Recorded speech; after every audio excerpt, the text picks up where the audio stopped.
Hi, I'm Eric Siegel with ericstrains.com. Today we're going to take a look at this O-Scale Main Central Pan Am Railways GP-40 diesel from MTH.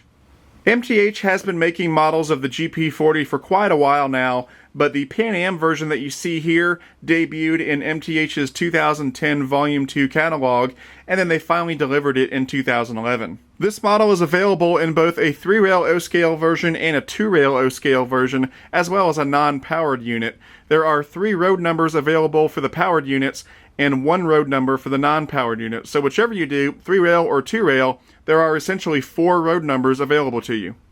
Okay, let's start things off with some general stats for the engine. The length is about 14.5 inches, 15.5 if you count the couplers. It weighs in at 4 pounds 10 ounces. It has right at 2 pounds of pulling power, and the minimum curve needed to run this engine is 0.31. Under the hood, the engine is driven by 2 flywheel motors. It comes equipped with MTH's digital command system and ProtoSound 2.0. To get the most out of this engine, you will want to run it with DCS. However, you can also run it conventionally if you choose to do so. The exterior of this GP-40 is really nicely done. Let's go ahead and take a closer look. The pilots on this GP-40 are very nicely done. They're all die-cast metal, and they feature coupler cut bars, MU hoses on both sides of the coupler. You've got a separately packaged plow right here that you can add if you want to, and all of the steps have drainage holes.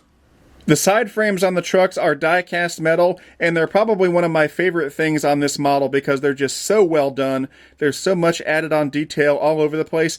MTH did a fantastic job here. The fuel tank is also die-cast metal, and it's very well done with some hand-painted details right here. Up on top, we've got metal handrails and metal safety chains. There's safety tread on the walkways. We've got separately applied metal grab irons all over the place. There are operating marker lights right here, lighted number boards up here. There's a headlight right here and one on the back of the engine as well. And then, of course, up front, we've got that awesome-looking Pan Am logo. On the cab, we've got separately applied windshield wipers on the windows. The front and rear door of the cab both open. The interior of the cab is lighted, and you've got 2 crew figures in the cab. The sides of the engine have nice cast-in details, and you've got see-through screens up here. You've got this really sharp-looking Pan Am Railways logo here, and then, of course, you've got legible signs and placards all over the place. Here's that backup light on the rear of the engine, and you've also got operating marker lights back here. And then on each side of the rear of the engine, you've got a little American flag. On top of the engine, we've got a nicely detailed horn right here, lots of separately applied lift rings all over the place, an operating smokestack right here, and then 4 fans back here, and each of these fans have separately applied fan blades inside. Lastly, here's a look at the underside of the engine. The controls for the engine are located on the underside of the front of the engine.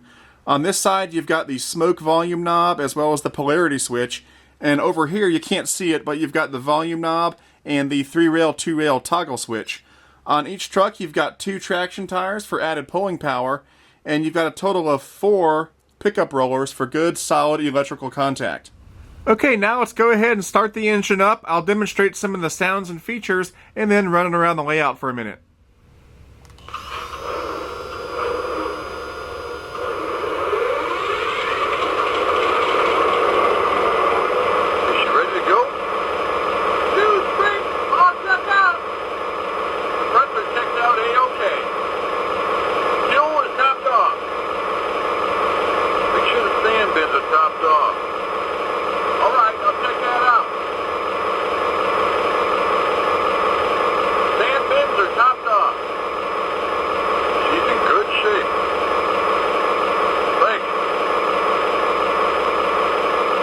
Okay, here's the horn.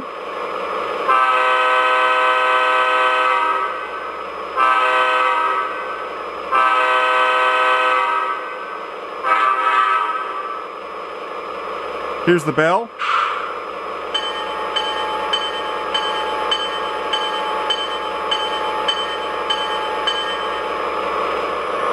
Okay, now let's go ahead and move it out. When the engine starts moving, you're going to see a whole bunch of Pan Am boxcars back here. These do not come with the engine, they're sold separately, but they are made by MTH, so if you're interested in them, check out MTH's website. To my knowledge, they've made 6 of them over the last 2 or 3 years, and I've got all 6. So let's go ahead and roll it out.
Now I'm going to demonstrate the passenger freight announcement sequence. This is a feature that all MTH PS2 and PS3 engines have. Hey guys, if you want to hold off the crossing, we're going to have to meet number 5, over. Okay, stay clear of the crossing. We'll meet number 5 there.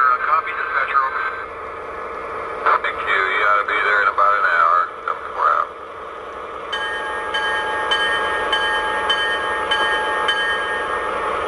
You guys clear at number 1 yet, over? Reported clear, mainlines 1 and 2. They're running normal, over. Thank you. We're out. Come on, dispatch, tower, over.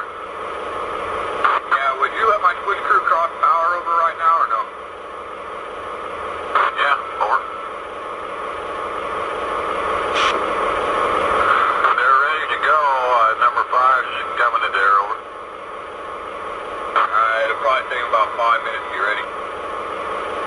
Alright, we're out. Thanks, Dad, for your help today, over. Well, thanks for keeping us moving. Well, some days we just don't have an opportunity to do what we like to do. Thank you. We're out.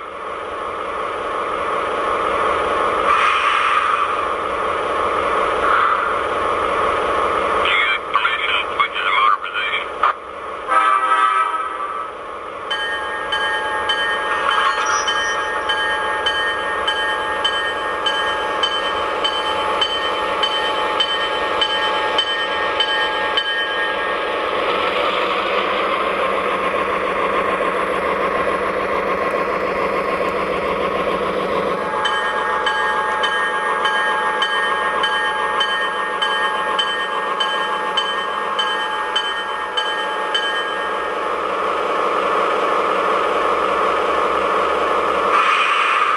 How'd she run?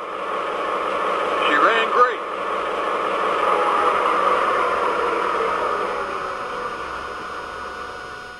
Okay, that about wraps it up for this review. If you're interested in purchasing one of these GP-40s, the 3-rail version retails for right at $430. The 2-rail version goes for about $450, and the non-power dummy unit retails for about $200. And keep in mind that if you go through a good MTH dealer, you'll probably get a little bit of a discount off those retail prices. If you're looking for a good MTH dealer, try today's sponsor, which is Legacy Station. You can get to them on the web at www.legacystation.com or give them a call at 770-339-7780.